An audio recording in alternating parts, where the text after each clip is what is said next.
Hvala svima koji verno prate naše emisije i žele da pomognu u radu naše produkcije. Možete nas podržati simboličnom donacijom ili kupovinom naših proizvoda na sajtu balkaninfo.rs. Poštovani gledaoci, vi gledate intervju produkcije Balkan Info. Ja sam Aleksandar Pavković. Naš današnji gost je profesor dr. Gideon Grajf, istoričar i jedan od najvećih ljudi u svetu kada je tema holokaust i kada je tema ono što se dešavalo u svetu u Drugom svetskom ratu, a posebno interesantno i to što je on proučavao i dešavanja na našim prostorima, odnosno stradanje koje se desilo za vreme Drugog svetskog rata u nezavisnoj državi Hrvatskoj. Dakle, u pitanju je svetsko ime iz ove oblasti i veliko mi zadovoljstvo što mogu da danas razgovaram sa njim. Professor Grajf, we are so happy to see you here and welcome to Balkan Info production. Thank you so much. I would like to ask you, because you are, I think, the first person ever who compared Aušvica and Jasenovcu camps, and we might say we are talking about industry of death. And could you compare them as two different, let's say, assembly lines or mass murder places in terms of organization, methods, and the ideology behind those atrocities, killings, and other crimes? Survivors of both camps described them as hell on earth, and they really were, and they represent the wicked, non-humane regimes.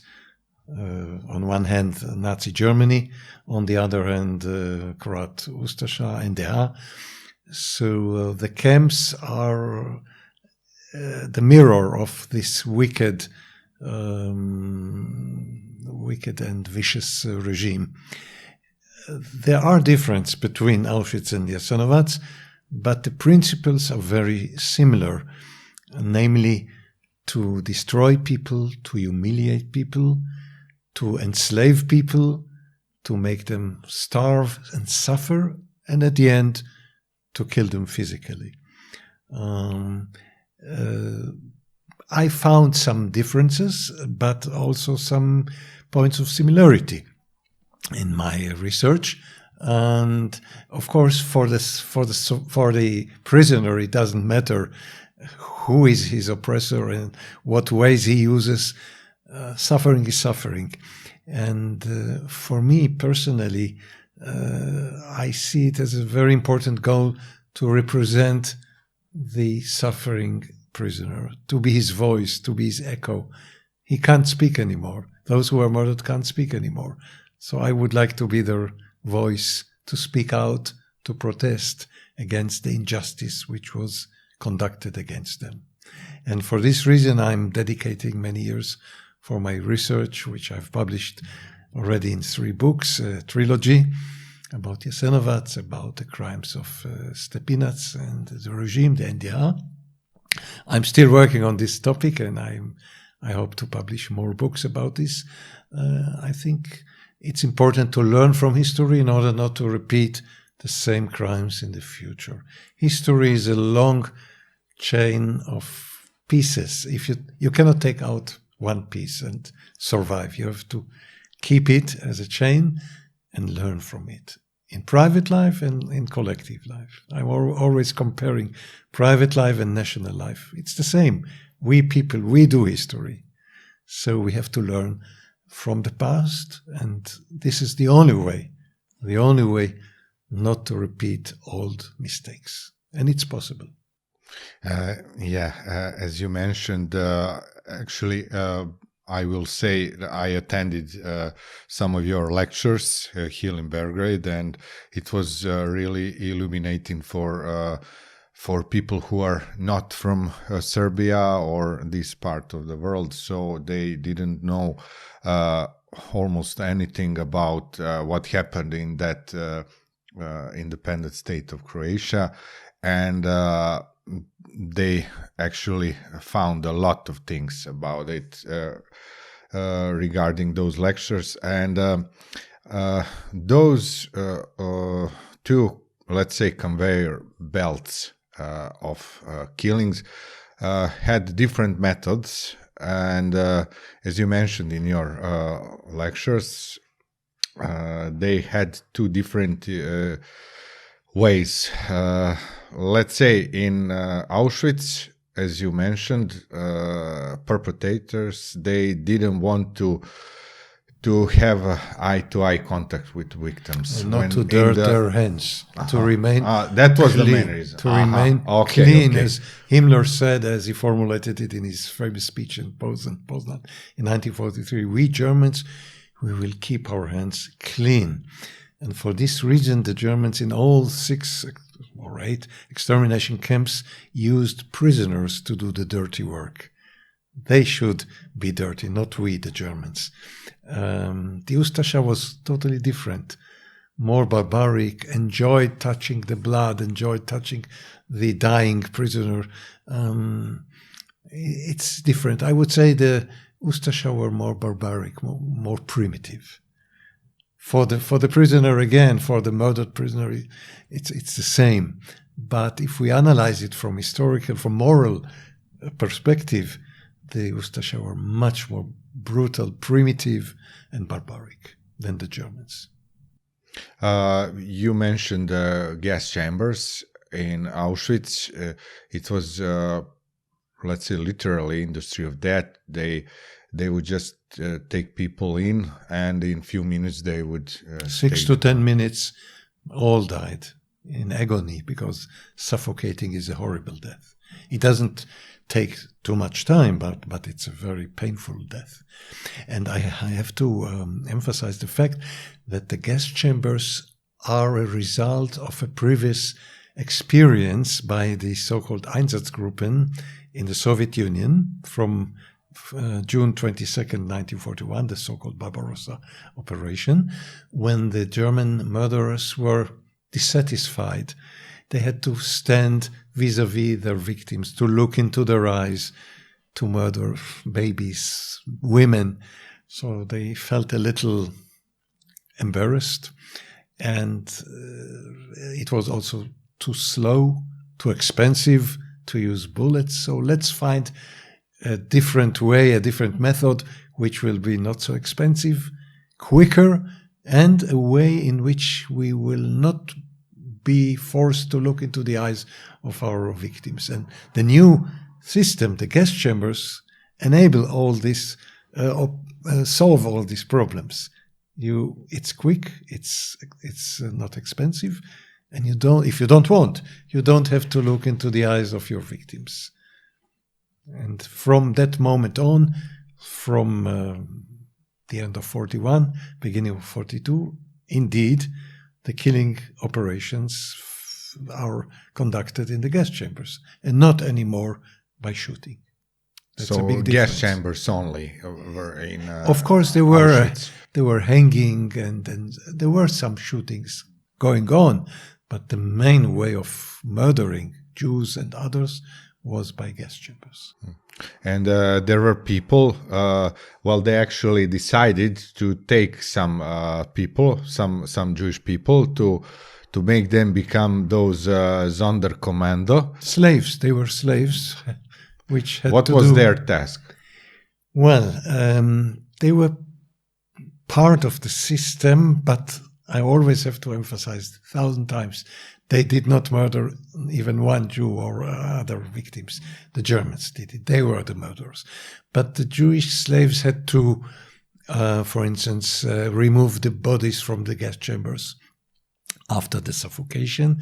They had to remove all the valuables, bracelets, earrings, wedding rings. They had to throw the bodies into the ovens and then to take the ashes into the rivers and throw them inside. So they had no choice. They were slaves. Slaves have to do what their masters tell them to do. But again, the killing, the murder itself was always perpetrated by the Germans. Always, with no exception. So they wanted to have full rights to do that, to be... I think the Germans wanted to decide who is going to die, who is going to live. They played God. We will decide, not God will decide. We will decide who is going to live, who is going to die. You mentioned in those lectures, they actually turned 10 Commandments upside down. That's right. Camps. That's right. If you read the 10 Commandments, you should not murder, you should not do this and this and this. The Germans made it upside down. Everything which is forbidden because of moral restrictions, the Germans found it well and good and positive and did it accordingly. They even entertained themselves after that blood work. They both enjoyed it. The Germans enjoyed it. The Croat Ustasha enjoyed it. Many of them were sadists. Not all of them, but many of them. Yes, they enjoyed their crimes. They were proud about it. They felt they do something right and correct and even moral. Can you imagine? They didn't feel that they do a horrible crime. They did not feel it. Maybe later. I doubt it, but maybe later. So, based on the, let's say, historical sources and survivor testimonies, does it even make sense to ask who was more brutal? You answered, let's say, Ustasha, but... Ustasha were more brutal, more primitive, and but, both were murderers. The Germans were murderers.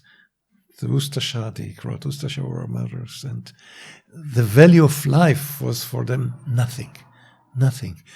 We have to worship life.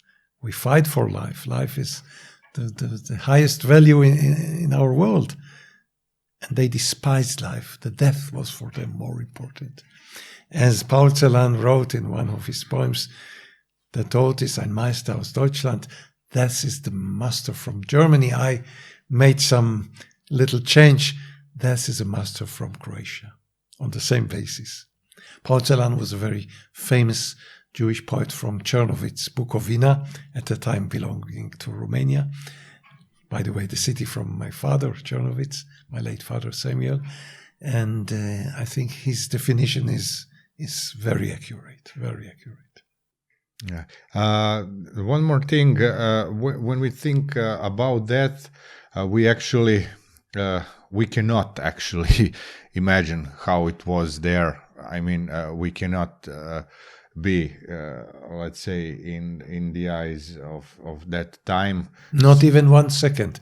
Sorry for interrupting you. Sure. One of my best friends, Auschwitz, Theresienstadt and Auschwitz survivor, Ruth Elias, she always told me, Gideon, even if you make a big effort, you will not be able to reconstruct 1 second of what we suffered. And I believe her. And I deal with the Holocaust from morning till evening, every day, 365 days a year.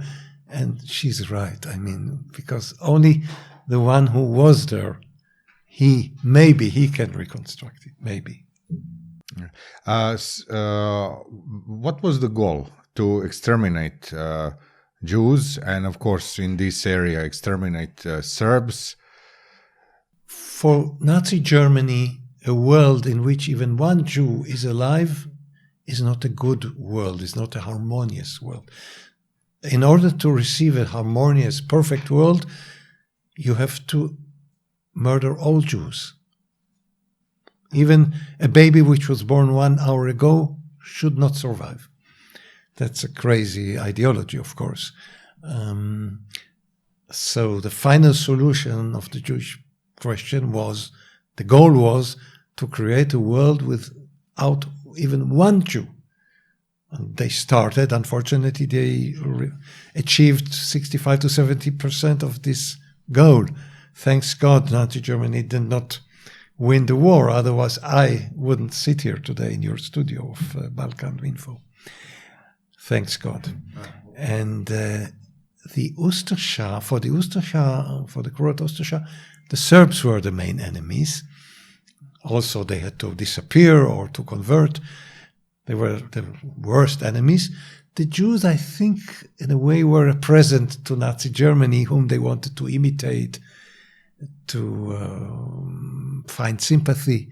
The most dangerous enemies for the Croats were the Serbs, and they were extremely murderous and cruel towards the Serbs. They did horrible crimes.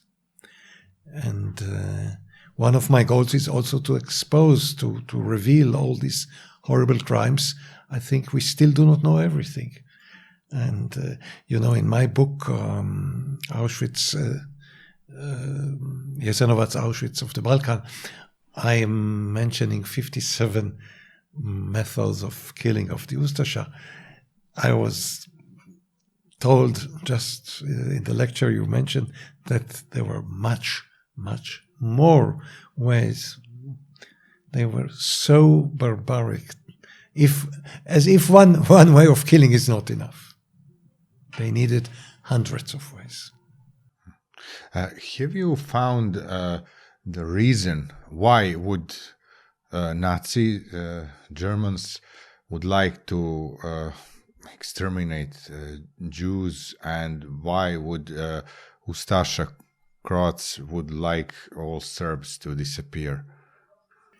It is mostly based on brainwashing coming from fake, brutal ideology. People are easy to believe in anything you promise them. You promise them something, they are so naive sometimes. And dictatorships like Nazi Germany and like the NDR, they have the means, they have the ways to influence people, they have the propaganda methods, the radio, the newspapers, the police, of course. They are both regimes of terror. Terror is such a strong way of forcing people to do things that they have no choice but to do if they want to survive. It shows how weak we are, human beings. I think, if you ask me, what are the consequences of Nazi Germany and the NDR, I think I would send all the human beings to a big psychoanalysis to strengthen their values, to be able to say no. We are too weak to say no. We are afraid. Most of us. Some people are courageous, but most people have no guts to say no. I don't want it. It's not good. It's not moral. It's criminal. Most of us would say okay, because they think about themselves, about their families. I can understand it. And such regimes, they have such a strong police and secret services, and they conquer you, and you surrender because you're a human being. So if you ask me, I would send all the billions, the trillions of people living nowadays to a long psychoanalysis to make ourselves a little stronger, that we will be able to say, no, this is not right. I'm not going to do it. I'm not going to collaborate.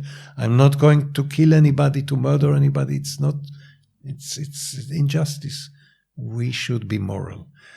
I know this is a dream which will never be realized, but somehow from time to time, I'm thinking about the need to change our weak personality. And you may know that in the Bible, in our Old Testament, there is a very famous sentence that all people are born with some negative or bad tendency, but if they want, they don't have to use it. You can have wild dreams about such crimes or others. If you choose to be good person, good-hearted, it's your choice. Nobody will force you to do the wrong thing. It's your decision. Yeah, just like if you had a knife in your hand, you don't may have use to use it, or you can throw it away. Absolutely, read it. The Old Testament speaks about it. Our choice is in our hands, to be good or to be evil. We can decide. You mentioned those invented reasons to exterminate some nations. And what about the fact you had people who worked there? You mentioned they were under pressure and etc. But we cannot understand. Some people they would go there. They had shifts there, work shifts, and then they would come back to their families, their children. They would pretend like they are doing some, I don't know, bakery job, some medical job, some post office job, bank job. What you just mentioned preoccupies me very much, because I know many cases of Germans, men and women, who did horrible crimes in Auschwitz, in Treblinka, in Majdanek, in Belgrade, in Sobibor, in Chełmno.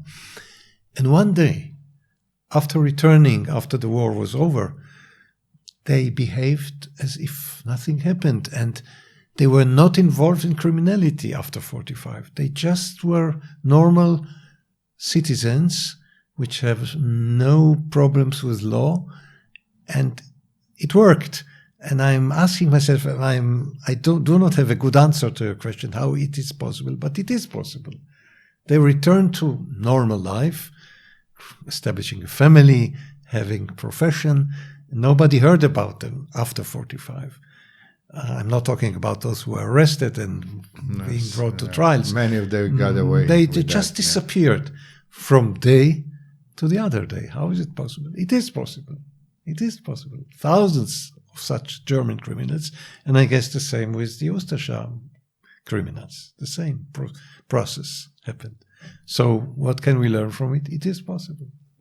It's in human nature, yes, actually. Yes, it is. I interviewed a few people who survived Jasenovcu, and they were in details. They explained what happened to them, how was their days, and it was awful to listen that, but unable to understand and to imagine. And one of them, he told me, he was a kid, and Ustashas, they would come to boys, and they would tread on their testicles in order for them not to have kids on their own if they survived somehow. And they crushed one of his testicles, but one remained untouched, and he got twins later on. The Germans and did he the became same. he became a very, very famous painter, and not only that, he was an artist on the, let's say, court of Muammar al-Gaddafi, and he painted Gaddafi's pictures all the way in the Libya. So you never know. The what Germans your did the destiny same. would be. Yeah. They made the so-called medical experiments, and for instance, they chose young Jews from Greece, especially from Thessaloniki, and with X-rays, they tried to make them not able to become fathers of children. Horrible stories, and medical doctors did it. Medical doctors who learn 7 years in order to help people, to save people, they did the opposite. Totally distorted minds. So yes, the same. The Germans did the same, exactly, with men and women. What was the role of Roman Catholic Church in these two examples of unhuman and, let's say, godless behavior? Unfortunately, it was very, very, very negative. Also in the case of the Holocaust, the church in Germany supported Hitler. And the same in NDR. Stepinac gave his blessing to the murders. I don't know if he himself, I read some descriptions in which he was described as an active murderer. I don't know, but he gave his blessing to this criminal regime. So he is involved in the crime. The same, the church in Germany. And of course, the very infamous case of Pope Pius XII, who was silent. One word of him, one sentence, I believe, would save thousands of Jews who would be saved. If he would say one word without endangering himself, why was he silent? Why? So the church played a very, very negative role in both cases. And this is not the role of a church. Church should be helpful for people, to save people, not to be partner in sending them to their death. And as a Holocaust historian, how do you view the, let's say, downplaying of the number of victims?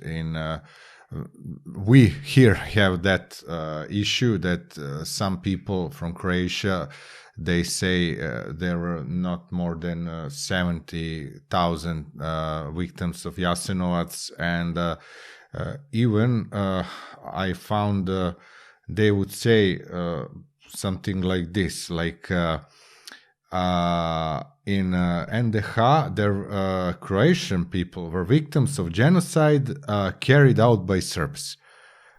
Such nonsense makes me really angry. You know, in both cases, again, there are many similarities. The attempt to reduce the number of Jews murdered by the Germans and their collaborators during the Holocaust, and the same the attempt to reduce the number of Serbs and others who were murdered by the NDH and their collaborators, is, in my eyes, a second murder of the victims. You should respect them and not to kill them for the second time. So it makes me really angry. Although, as I mentioned the other day, the question of numbers is important as it is. It's secondary. For me, more important, more significant is to tell the story of the suffering on one hand and about the cruelty of the Ustasha and Nazi Germans on the others. Of course, we have to refer to the numbers, but this is not the most important thing. In any case, any attempt to reduce the number is a crime and should be interpreted as a second murder of the victims. And we should not accept it, by all means. And as you mentioned, it's second killing of those people. It is. But here we also can see some of them, they just, they don't care about, of course, descendants of victims, if there were survivors, and then if they had children and grandchildren and grandchildren. What do you think about, let's say, policy that only in independent state of Croatia you could find concentration camps specialized for children? Was it the case in Nazi Germany? No. With all their cruelty, the Germans did not establish such camps. In the Nazi system, concentration or extermination camps, men and women were always separated, but children were with the mothers. There was not a special camp just for children, as in the case of NDH, which established camps only for children, camps in which they were horribly treated, starved to death, beaten to death. Really hell on earth. You see, there are some photos showing skeletons, starved babies, and you think, how cruel could they be? You can't understand it. You really are shocked. Such cruelty. In Yugoslavia, led by Josip Broz Tito, actually they decided to establish a commission with the main task to identify and to count victims of Jasenovcu camp. And the head of the commission was Srboljub Živanović, who was our guest. He unfortunately is not here anymore. He died 2 years ago, but he said that after they found numbers, they couldn't find names. They actually they couldn't stay in the country anymore because commission was abandoned, and then government was, let's say, covering those numbers, and he was told better to leave Yugoslavia, and he came back 15 years ago because he couldn't come back because he could suffer a lot if he said what was the truth. So what about that? Was it it's maybe let's say inner question of Yugoslavia relations, but does that communist regime have anything to do with let's say not with Nazis particularly, but with that policy of brotherhood and unity in Yugoslavia? So let's cover those numbers and let's not talk about it, because we should keep together all those nations who were enemies in two wars. I'm not an expert to the question of Yugoslavia under Tito, but as far as I read and researched, this was the policy: better not to mention the past. It will allow us to live together somehow and overcome the shadows of the past. This is, of course, a mistake, because you cannot bury under the carpet anything. One day it emerges and comes out. That's the world we live in. So it's sad that for so many years Jasenovcu was not mentioned and the crimes of communists was not mentioned. But you see, now we are talking now about this in this studio. So truth has the character, one day it comes out. One day. Sometimes it takes more, sometimes less. At the end, you cannot hide anything, especially now, not nowadays when the media is so developed and you hear about the news so quickly. You can't hide anything, especially not big crimes. What about data? Your research was about Auschwitz and other camps, and have you found any files, name lists and others? Have you found anything, or was there anything regarding Jasenovcu? Like those lists, name lists, data and other papers, documents? There is first of all,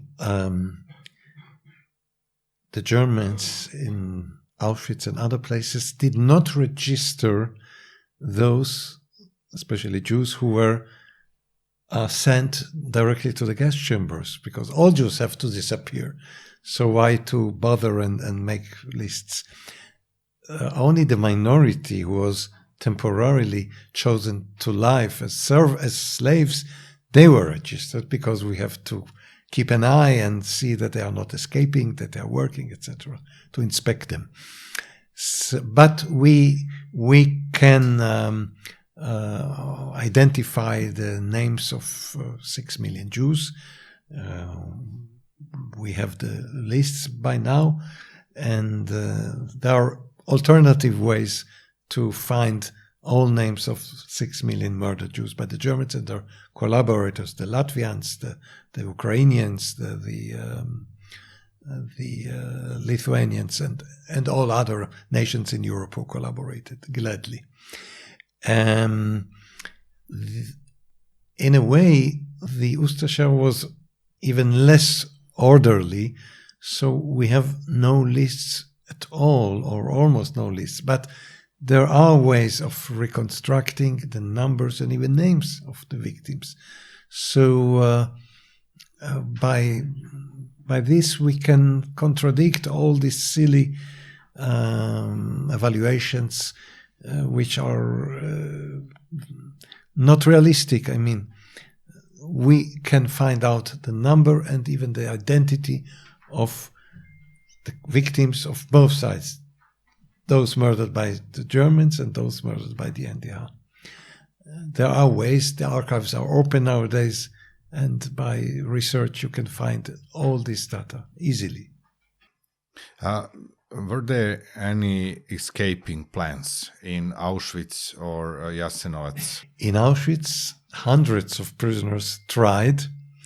Not all of them succeeded, unfortunately. Many Jews and others tried, and some succeeded. Some succeeded because the wish for freedom is so strong, you cannot stop it.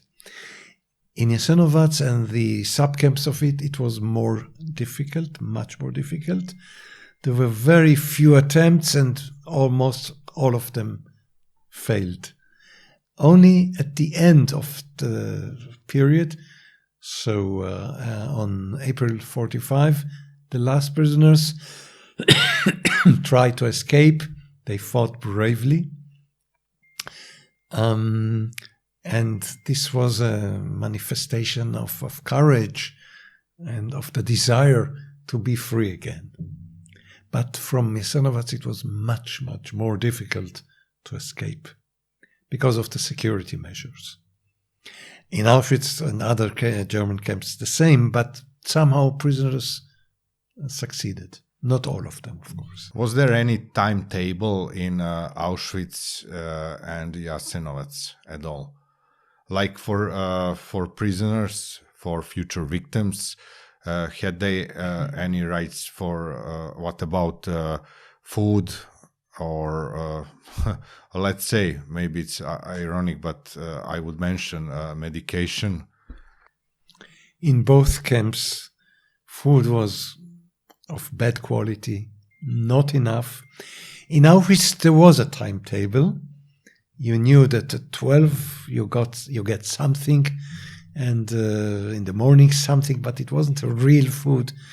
Very, very bad quality, no vitamins at all. Sorry.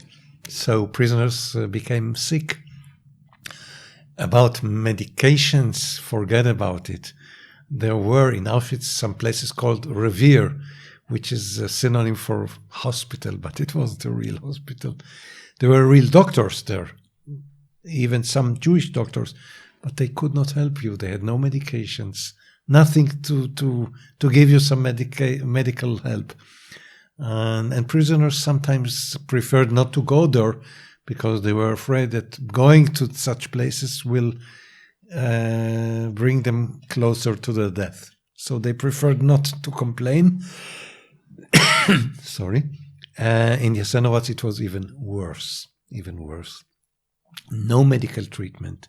The worst nutrition. It was a miracle that prisoners survived such places. It's a miracle. We have to see in each case a miracle, because a normal person would die after a few days with no food, no medical treatment, under harsh conditions, beatings, humiliation. I would die after 2 minutes. I know myself. I wouldn't survive one day. What about culture? I mean, in popular movies and other, let's say, branches of the culture. I'm sure you watched Schindler's List movie. What do you think about it? Principally, I'm for each artistic or filmic or literature attempt to bring young people to be interested in the topic. I know Hollywood has its rules. You have to put some romance and some popular aspects. It's okay, as long as the historical line is kept. And for this reason, I'm very pleased that I was given the chance to be the historical counselor for The Son of Saul, the film which won the Oscar Prize for the year 2016. I didn't intervene in the script, but I was there to see that director Laszlo Nemes does not move away from historical events, and he did it perfectly. Other films like The Grey Zone, I'm less pleased because they contain imaginary facts that never happened. And for me as a historian, I'm not an expert for film at all. I'm really not an expert for this. But for me as a historian, it's important that history is accurate as much as possible, with some, some exceptions based on the fact that it's a Hollywood film and has to be attractive. It's okay, I accept it, because I really want young people to learn about atrocities like Auschwitz, like Jasenovcu, and if we have to pay a little price by, Hollywood character, it's okay, I can accept it, but not to exaggerate. Yeah. Not to exaggerate. It's not easy to watch those movies.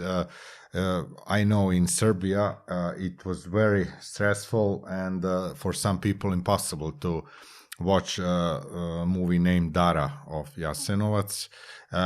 Some people, they just didn't have guts to watch it. Some people would stop watching, crying, and it was very emotional for every Serb to watch that movie. It is emotional. I can understand people who find it difficult. I fully understand it.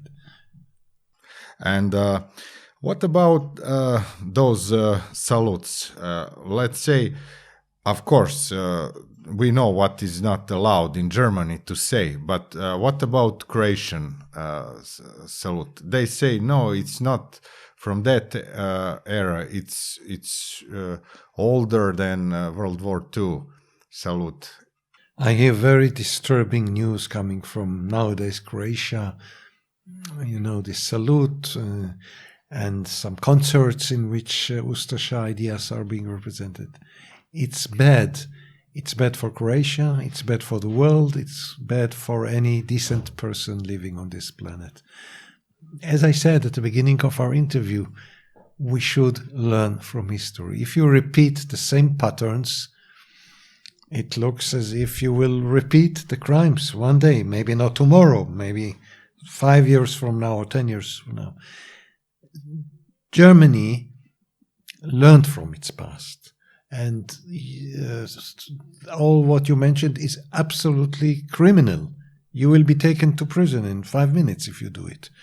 If you praise Nazi regime, a car will take you to the prison. In Croatia, unfortunately, it's not the case, and I think they should change their attitude for their own sake. In 1990s, in the beginning of 1990s, there was a war in Yugoslavia, and we from here and from other parts of Yugoslavia who are Serbs, we believe that Croatia policy was to revive Ustaša, let's say, their policy against Serbs, and that's why Serbs in Croatia decided to stay in Yugoslavia, even though Croatia was recognized by UN and some countries, Germany at first place. So, what do you think about it regarding those symbols you could see in Croatia in those times? What about speeches of their politicians, and about everything what was behind that war? I will answer your question principally. It's a bad tendency. It should be changed. You should leave the old negative criminal patterns of behavior in order to have a better future. If we continue the past, what chances do we have to create a better world? And we want a better world. We live, how many years we live? 80, 90 years, that's all. Short time. Let us live better. And it is possible. I believe it is possible. But we have to think about starting something new without the burden of the past. I believe it's possible. Of course, you need motivation. And if you don't have the motivation, it's lost. It's a lost war. I'm optimistic. Someday we will change, but we need a better motivation and better intentions. The man has to improve. And they could. I think so.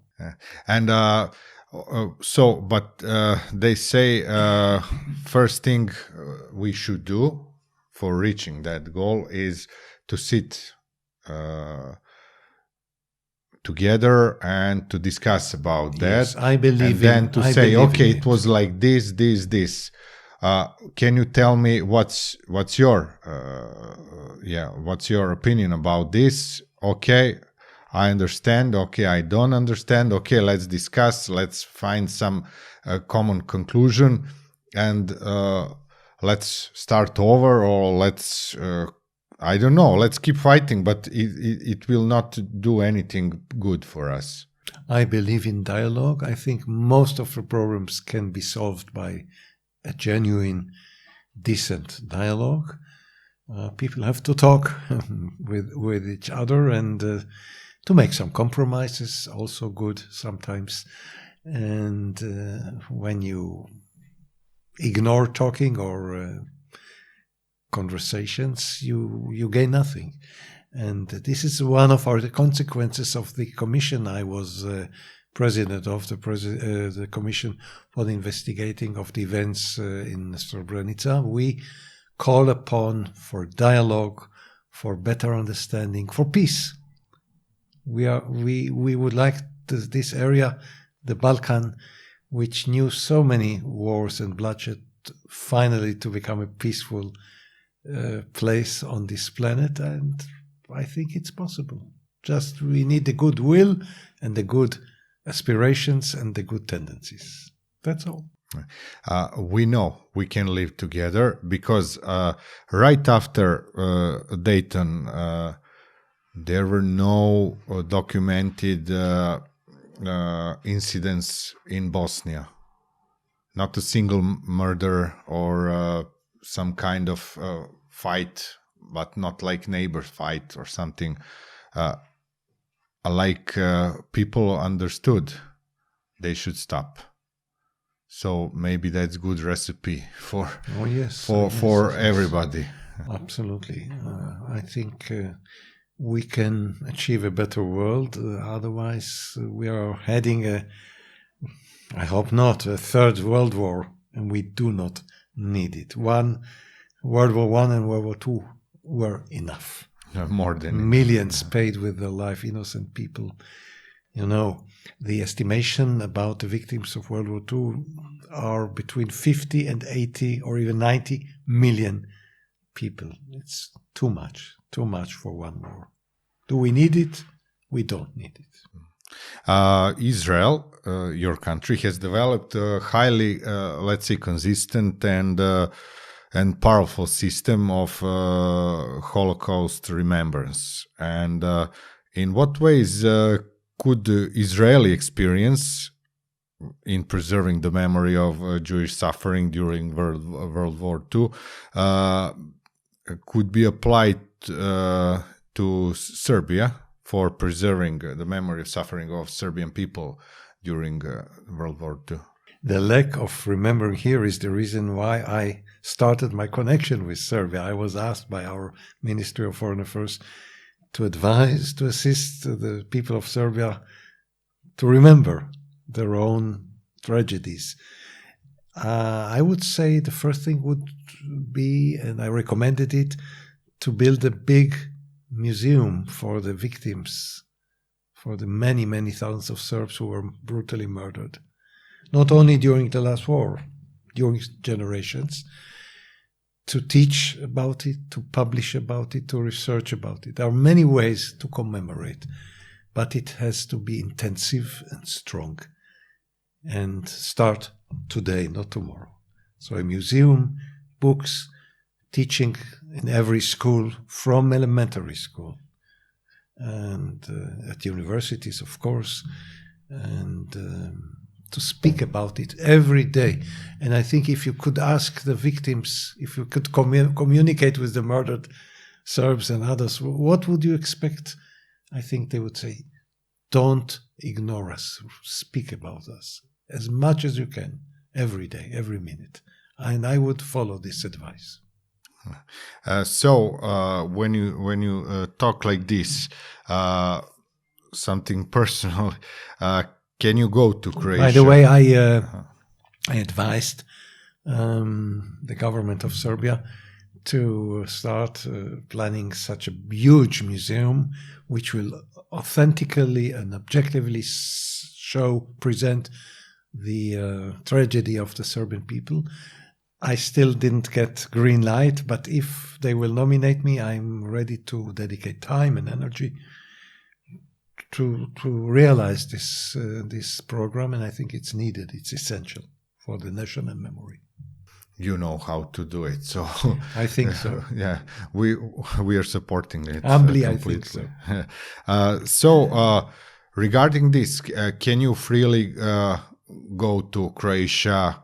Can you go to Jasenovcu? No, I can't, and I'm refraining to go there. I would feel not so safe